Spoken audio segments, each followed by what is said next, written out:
আমার নাম তৃষা। 18 বছর বয়স, কলেজে পড়ি। কিন্তু আমার আসল গল্পটা শুরু হয় আমাদের ছোট্ট বাসার ভেতর থেকে, যেখানে সব কিছুর কেন্দ্র আমার বাবা। ছোটবেলায় বাবাকে নায়ক মনে করতাম। তিনি আমাকে কোলে নিয়ে ঘুম পাড়াতেন, মাথায় হাত রেখে গল্প শুনিয়ে দিতেন। অথচ এখন যখন আয়নায় নিজেকে দেখি, তখন মনে হয় আমি আর আগের সেই বাচ্চা নই। শরীর, মুখ সবকিছু পাল্টে গেছে, আর বাবার চোখে মাঝে মাঝে সেই পরিবর্তন ধরা পড়ে। যদিও তিনি কিছু বলেন না, তবু আমি টের পাই তার দৃষ্টি কতটা গভীর। কলেজ থেকে ফেরার সময় যখন দরজা খুলে বাবা আমাকে ভিজে কাপড়ে দেখে, তখন তাড়াহুড়ো করে তোয়ালে এনে দেন। তখন মনে হয় আমি শুধু তার মেয়ে নই, আরও কিছু যেন হয়ে গেছি তার কাছে। তোয়ালের ছোঁয়া গায়ে লাগলে মনে হয় অদ্ভুত উষ্ণতা ছড়িয়ে পড়ছে সারা শরীরে। আমি গা ঢাকা দিয়ে লাজুক মুখে বলি, দরকার ছিল না। কিন্তু বাবার চোখের কোণে যে মমতা আর অন্যরকম ঝিলিক দেখি, তা আমার বুকের ভেতর অচেনা কাঁপন জাগায়। রাতে পড়তে বসলে বাবা পাশে এসে চুপচাপ দাঁড়িয়ে থাকেন, বলেন আলোটা ঠিকমতো আছে কিনা। আমি জানি শুধু আলো নয়, তিনি আসলে আমার পাশে থাকতে চান। আমি খাতা খুলে পড়তে থাকি, কিন্তু মনে হয় তার দৃষ্টি আমার গায়ের ওপর দিয়ে বয়ে যাচ্ছে। আমি অস্থির হয়ে পড়ি, অথচ কিছু বলি না, শুধু শ্বাস একটু ভারী হয়ে আসে।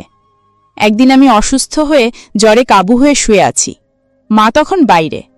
বাবা আমার পাশে বসে কপালে ভেজা কাপড় চেপে দিচ্ছেন। আমি আধো জ্বরে চোখ খুলে দেখি বাবার মুখটা কতটা চিন্তায় ভরা। তার আঙুলের ছোঁয়া আমার গালে গড়িয়ে যায়। সেই স্পর্শে জ্বর কমে না, বরং শরীর অন্যরকম উষ্ণতায় ভরে ওঠে। আমি ঘুমের ভান করি যেন কিচ্ছু বুঝিনি, অথচ ভেতরে ভেতরে বুঝি বাবার হাত সরলেও তার রেখা থেকে যায়। সন্ধ্যায় বারান্দায় দাঁড়িয়ে আমি বাতাস নেই। বাবা পেছনে এসে দাঁড়ান, বলেন বেশি রাতে বাইরে দাঁড়ানো ভালো নয়। আমি জিজ্ঞেস করি কেন? তিনি উত্তর দেন শুধু এটাই যে ঠান্ডা লাগবে। কিন্তু আমি টের পাই তার কণ্ঠে অন্যরকম কম্পন, যেন তিনি আমায় আড়াল করতে চান সবার চোখ থেকে, যেন আমি তার একান্ত। মাঝে মাঝে মনে হয় আমি বাবাকে নিয়ে যা ভাবি তা বলা যাবে না, সমাজ হয়তো মেনে নেবে না, কিন্তু আমার ভেতরের অনুভূতি কে আটকাবে? আমি তার ছায়ায় নিজেকে খুঁজে পাই, তার সান্নিধ্যে বুক ধকধক করে। রাতের নিস্তব্ধতায় যখন তার পদশব্দ শোনা যায়, তখন আমি চুপচাপ শুয়ে থেকেও পুরো শরীর কেঁপে ওঠে। আমি বুঝতে পারি এই টান শুধু বাবার মেয়ে হওয়ার নয়, এর ভেতরে এমন কিছু আছে যেটা আমি উচ্চারণ করতে ভয় পাই। তবুও প্রতিদিন সেই আবেশে আমি ডুবে যাই, নিজেকে আটকাতে পারি না। আর বাবার চোখের ভেতরেও যেন আমি একই রকম কিছু খুঁজে পাই, যেটা আমরা দুজনেই ভাষায় বলি না, কিন্তু নীরবে অনুভব করি। সেই রাতে আমি বিছানায় শুয়েছিলাম, অথচ ঘুম আসছিল না। বারবার মনে হচ্ছিল বাবার চোখের দৃষ্টি যেন আমার বুকের ভেতর গেঁথে আছে। আমি চাদর মুড়িয়ে শুয়ে থেকেও শুনতে পাচ্ছিলাম বাবার ঘরে আলো নিভল কি নিভল না। তার পদশব্দ করিডোর দিয়ে ভেসে এলে আমার বুক কেঁপে উঠছিল। হঠাৎ করেই মনে হচ্ছিল দরজা খুলে যদি তিনি আমার ঘরে ঢুকে পড়েন, তবে আমি কি বলবো? আমি কি অভিনয় করব ঘুমিয়ে আছি, নাকি চোখ মেলে তাকাবো? এই দ্বিধা আমাকে আরও অস্থির করে তুলল। আমি অচেতনভাবে বালিশ আঁকড়ে ধরলাম আর কল্পনা করতে লাগলাম তার উপস্থিতি ঠিক পাশে, নিঃশ্বাস গায়ে লাগছে। অথচ সত্যিই তিনি আসেননি, শুধু কল্পনার মধ্যে আমি বন্দী হয়েছিলাম। ভোরে ঘুম ভাঙতেই দেখলাম বাবা বারান্দায় বসে চা খাচ্ছেন।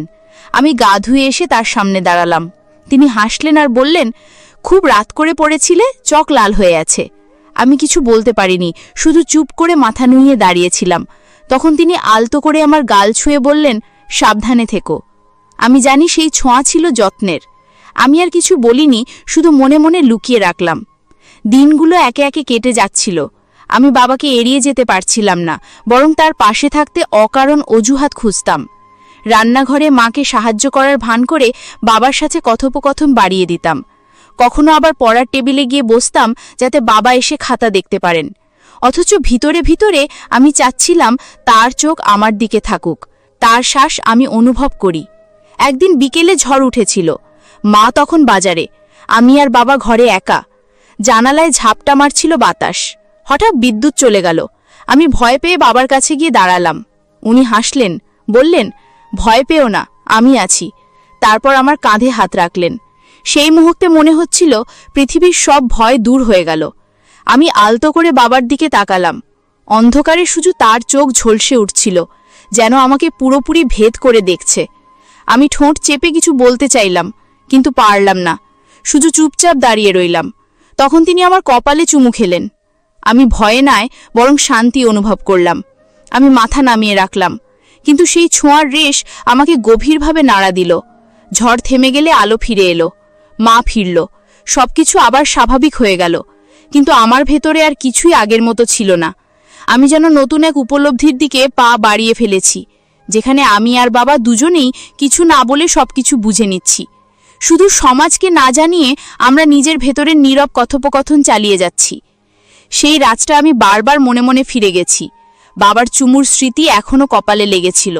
আমি শুয়ে শুয়ে আঙ্গুল দিয়ে ছুঁয়ে দেখছিলাম, আর বুক কাঁপছিল। আমি জানি এটা যত্ন আর ভালোবাসার বন্ধন, যেটা আমি স্বীকার করতে পারবো না কারোর কাছে, কিন্তু এড়িয়ে যাওয়াও সম্ভব নয়। পরদিন সকালে ঘুম ভাঙতেই মনে হচ্ছিল আমি অন্যরকম হয়ে গেছি, যেন চোখে মুখে লুকানো আলো জ্বলে আছে।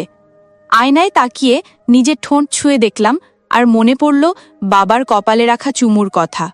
আমি লজ্জা পেলাম, অথচ লুকিয়ে লুকিয়ে সেই স্মৃতিকে উপভোগ করছিলাম। নিচে নামতেই বাবা নাশতার টেবিলে বসেছিলেন। তিনি সাধারণ ভঙ্গিতে খবরের কাগজ পড়ছিলেন, কিন্তু আমার মনে হচ্ছিল তার চোখ আসলে আমাকেই খুঁজছে। আমি কাছে গিয়ে বসতেই তিনি মাথা তুলে তাকালেন। সেই দৃষ্টি এতটাই গভীর ছিল যে আমার বুক কেঁপে উঠল। আমি তাড়াহুড়ো করে চা খেতে লাগলাম। তিনি হেসে বললেন, গরম চা এত তাড়াহুড়ো করে খাস কেন? আমি কিছু না বলে শুধু মাথা নুইয়ে দিলাম, অথচ মনে হচ্ছিল তিনি সব বুঝছেন। দুপুরে কলেজে গেলাম। ক্লাসে বসে পড়ার চেষ্টা করছিলাম, কিন্তু মনোযোগ দিতে পারছিলাম না। বারবার মনে হচ্ছিল বাবার চোখ, তার ছোঁয়া, তার কণ্ঠ, সবকিছু আমাকে ঘিরে আছে। বান্ধবীরা মজা করছিল, কিন্তু আমি চুপচাপ ছিলাম। আমার মনে হচ্ছিল আমি ভেতরে ভেতরে এমন এক পথে হাঁটছি যা কাউকে বলা যায় না, অথচ সেই পথ থেকে ফিরে আসাও অসম্ভব। বিকেলে ফিরে এসে দেখি বাবা বারান্দায় বসে আছেন। আমি চুপচাপ পাশে গিয়ে দাঁড়ালাম। তিনি তাকিয়ে মৃদু হাসলেন আর বললেন, পড়াশুনো ঠিকমতো হচ্ছে তো? আমি উত্তর দিলাম, হ্যাঁ, কিন্তু আসলে পড়াশোনার বদলে তার কথা ভেবেই সময় কেটে যায়। তিনি সেটা বুঝতে পারলেন কিনা জানি না, তবে তার দৃষ্টি আমার চোখে আটকে রইল অনেকক্ষণ। আমি আর তাকাতে পারছিলাম না, বুকের ভেতর ভরভর করছিল। আমি ভেতরে গিয়ে দরজা বন্ধ করে বালিশে মুখ গুজে ফেললাম। সেই রাতে স্বপ্নে দেখলাম আমি আর বাবা সমুদ্রের ধারে হাঁটছি, ঢেউ আমাদের পায়ে এসে লাগছে। তিনি আমার হাত ধরে আছেন, আমি হাসছি। হঠাৎ তিনি আমার কপালে ঝুঁকে চুমু খেলেন আর বললেন, তুই শুধু আমার। আমি ঘুম ভেঙে উঠে বসে রইলাম, শরীর কাঁপছিল। স্বপ্নটা এতটাই স্পষ্ট ছিল যে মনে হচ্ছিল সত্যি হয়েছে। আমি জানতাম এটা কেবল কল্পনা, তবু আমার ভেতরে আগুন জ্বালিয়ে দিল। কয়েকদিন ধরে আমি বাবার সাথে কথাবার্তা আগের চেয়ে কম বলছিলাম, যেন নিজেকে আড়াল করতে চাই। কিন্তু উনি মাঝে মাঝে এসে জিজ্ঞেস করতেন, সব ঠিক আছে তো? আমি হেসে বলতাম হ্যাঁ, অথচ আমার হাসির আড়ালে কত ঝড় বয়ে যাচ্ছে তিনি কি টের পাননি, নাকি আমাকেই শুধু মনে হচ্ছিল উনি বোঝেন, জানি না। একদিন সন্ধ্যায় মা আত্মীয়ের বাসায় গেলেন। আমি আর বাবা একা ঘরে। টিভি চলছিল, কিন্তু আমি দেখছিলাম না। শুধু বাবার পাশের উপস্থিতি আমাকে অস্থির করে তুলছিল। হঠাৎ বিদ্যুৎ চলে গেল, আবার ঘর অন্ধকার। আমি ভয়ে বাবার হাত চেপে ধরলাম।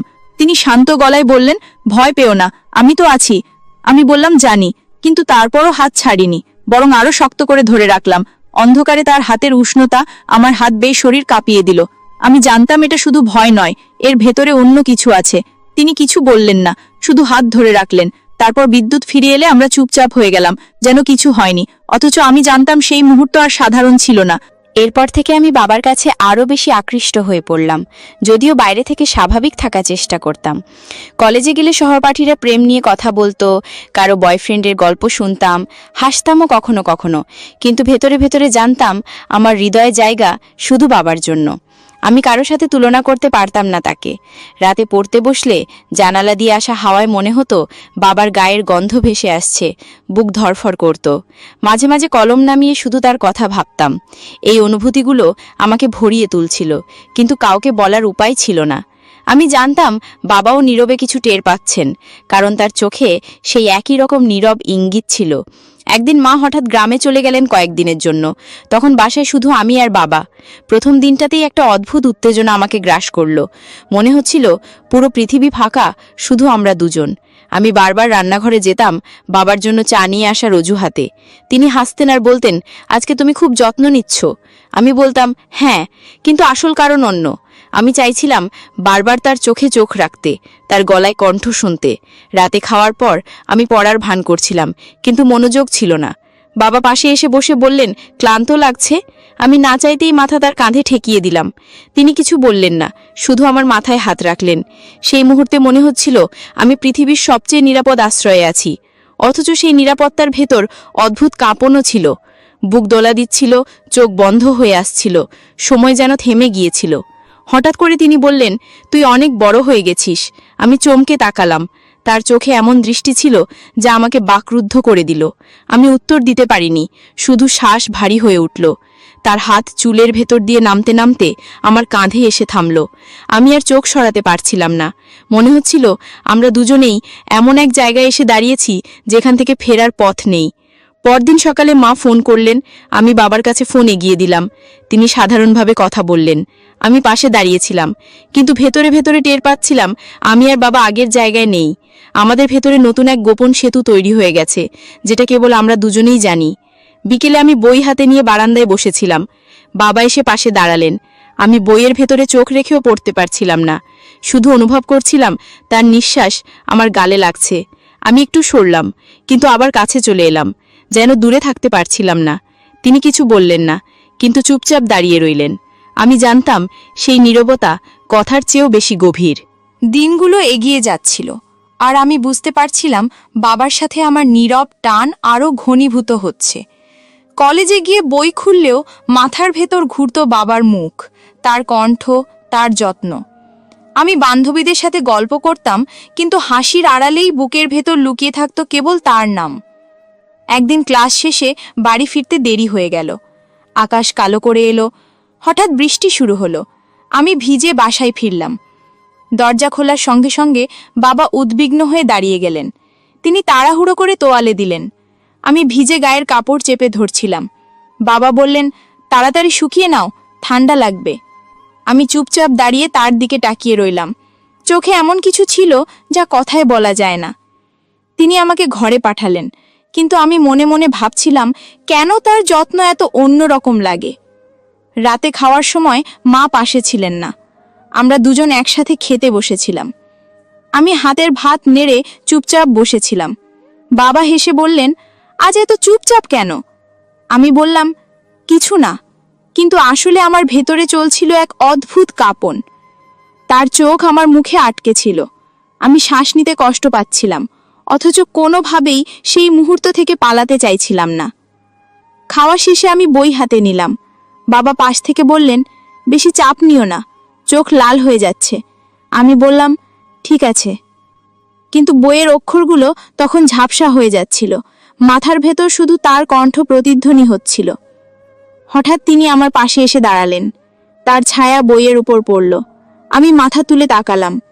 চোখে চোখ পড়তেই চারপাশ যেন থেমে গেল। আমি কিছু বলতে পারলাম না। তিনি নিঃশব্দে আমার খাতা উল্টে দিলেন, তারপর আলতো করে আমার মাথায় হাত রাখলেন।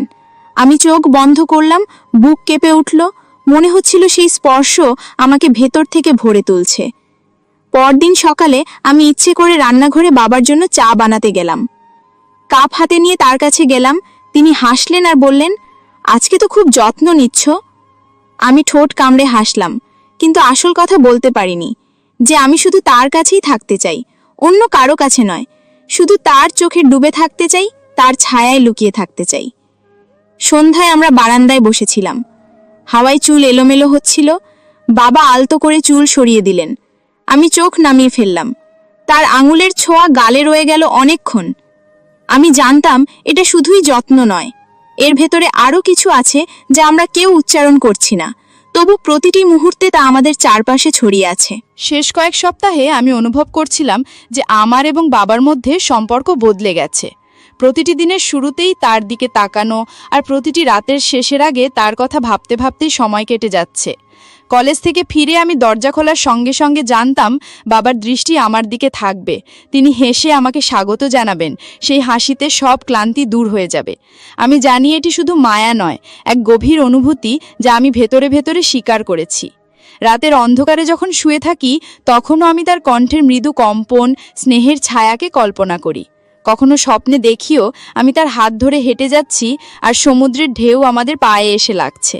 আমি ঘুম ভাঙার পরে বুক ধড়ফড় অনুভব করি, মন ধীরে ধীরে শান্ত হয়, কিন্তু মনে হয় এখনও তিনি পাশে আছেন। একদিন মা বাসায় ছিলেন না, আমি রান্নাঘরে গিয়ে চা বানালাম। বাবা পাশ দিয়ে গিয়েই বললেন সাবধানে নিতে। আমি কাপ হাতে তার দিকে তাকালাম। তিনি মাথা হেলালেন, চোখে যে মমতা আর ঝিলিক ছিল তা আমার সমস্ত মন ভরিয়ে দিল। আমি লজ্জা পেলাম, কিন্তু পালাতে পারলাম না, বরং আরও কাছে চলে এলাম। রাতের খাওয়ার পরে আমরা বারান্দায় বসেছিলাম, চুপচাপ হাওয়ায় চুল উঠছিল। বাবা হাতটা আমার কাঁধে রাখলেন। আমি শ্বাস বন্ধ হয়ে যাওয়া অনুভব করছিলাম, এমনকি শুধু তার উপস্থিতি কেবল আমাকে পুরোপুরি নিজের মনে হচ্ছিল। রাতের নীরবতায় আমরা দুজনেই কোনো কথাই বলিনি, কিন্তু অন্তরের সব কথা ও অনুভূতি বিনিময় হয়ে গেছে। পরের দিন সকালে কলেজে যাওয়ার আগে আমি জানালা দিয়ে তাকালাম, সূর্য উঠছে, হালকা বাতাসে মনে হলো বাবার চোখে সেই একই নীরব দৃষ্টি ভেসে আসছে। আমি নিজেকে ধরে রাখতে পারি না, এমনটি কিছুক্ষণ দাঁড়িয়ে শুধু অনুভব করি। সব শব্দ অপ্রয়োজনীয়, কারণ যা আমাদের মধ্যে চলছে তা ভাষার বাইরের, শুধু চোখ আর নীরবতায় বোঝা যায়। মাসের পর মাস ধরে এই অনুভূতি ক্রমশ গভীর হচ্ছে। আমি জানি আমি বড় হয়ে গেছি। আমি জানি বাবার চোখেও কেবল মমতা নয়, এমন এক অদৃশ্য সম্পর্ক আছে যা আমি স্বীকার করি না কারো কাছে, শুধু আমাদের মধ্যে। আমরা দুজনেই জানি, আমরা দুজনেই নীরব। রাতের ঘুমের আগে আমি বিছানায় শুয়ে থাকি, হাত আলতো করে বালিশে রাখি, চোখ বন্ধ করি। মনে করি বাবার হাত ধীরে ধীরে আমার কপালে নামছে। স্বপ্নে আমরা হাঁটছি, কথা বলছি না, শুধুই দৃষ্টি আর নীরবতা আমাদের গল্প বলে। আমি বুঝি এটাই আমার পৃথিবীর সবচেয়ে নিরাপদ, সবচেয়ে গভীর সঙ্গ। কোনো শব্দের প্রয়োজন নেই, শুধু সেই নীরবতা, শুধু সেই আবেশ। একদিন কলেজে ফেরার পথে আমি হঠাৎ দেখি যে আমার অনুভূতি আর লুকিয়ে রাখা সম্ভব নয়। আমি স্বীকার করি নিজের ভেতরের সব অনুভূতি, কিন্তু জানি এটা সমাজের চোখে অন্যরকম। তাই শুধুই বাবার কাছে, শুধুই আমাদের অন্তরে, নীরবতার মাধ্যমে আমরা একে অপরকে বুঝি। কোনো কথার প্রয়োজন নেই। আমি শিখেছি এই আবেশের মধ্যে আমার শান্তি, আমার আনন্দ, আমার পূর্ণতা। আর আমি জানি শেষ পর্যন্ত এই নীরবতা ও দৃষ্টি আমাদের গল্পের সবচেয়ে গভীর অধ্যায়। রাতের নিস্তব্ধতায় আমি শুয়ে থাকি, জানালা দিয়ে হালকা বাতাস ঢুকছে, বুক কেঁপে যাচ্ছে। ভেতরে ভেতরে হাসি, চোখ বন্ধ করে শ্বাস নিয়েছি। বুঝেছি যে আমার এবং বাবার সম্পর্ক কেবল মমতা নয়, এটি এমন এক নীরব আবেশ যা চিরকাল আমাদের অন্তরে লুকিয়ে থাকবে। এবং আমি শান্তি অনুভব করি, কারণ আমি জানি এই আবেশই আমার সবচেয়ে প্রিয় গল্প, আমার নিজের গল্প, যা শুধুই আমার, শুধুই বাবার, আমাদের নীরব গল্প। আমাদের সমাজে এই ধরনের ঘটনা অনেক ঘটে। তাই সবশেষে বলবো, আপনারা সবাই সচেতন থাকুন। এমন যদি সমস্যা হয় তাহলে ব্যবস্থা নিন। আজকের গল্প থেকে আমরা অনেক কিছু শিখতে পারলাম। এই ভিডিওটি সচেতনতার জন্য। আপনারা সবাই সচেতন থাকুন, সুস্থ থাকুন।